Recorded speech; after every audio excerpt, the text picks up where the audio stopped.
The U.S. and Israeli air war against Iran widened on Monday as Israel attacked Lebanon in response to strikes by Hezbollah. And Iran kept up its missile and drone attacks on Gulf states.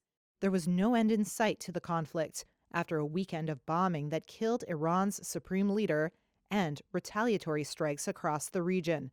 Video on Monday showed an American fighter jet spiraling out of the sky, one of the 3 that Kuwait mistakenly shot down during an Iranian attack.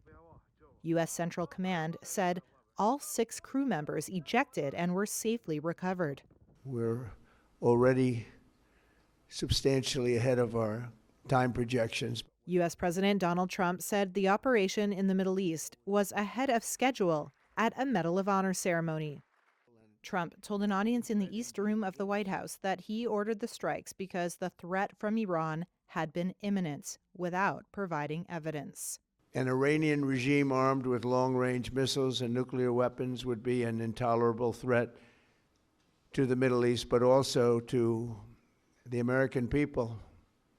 Our country itself would be under threat, and it was very nearly under threat. The objectives of the war, Trump said, included destroying Iran's missile capabilities, annihilating their navy, and stopping them from having a nuclear weapon.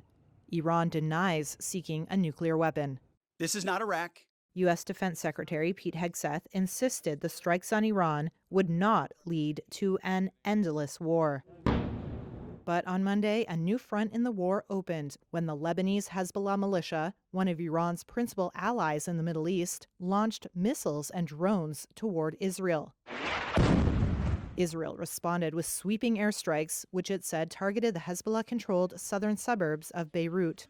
A Lebanese official said dozens of people died and more than 150 people were wounded. Meanwhile, an Iranian missile hit a British Air Force base in Cyprus, the first strike to reach U.S. allies in Europe. Gayip Dalai, an analyst at the London-based think tank Chatham House, said Iran is pursuing a strategy of calibrated escalation.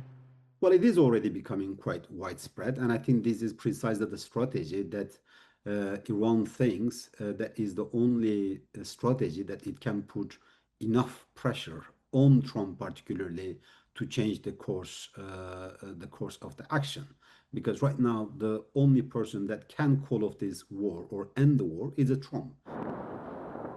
For Trump, who is facing growing discontent at home over bread and butter economic issues, the strikes against Iran amount to the biggest U.S. foreign policy gamble in decades.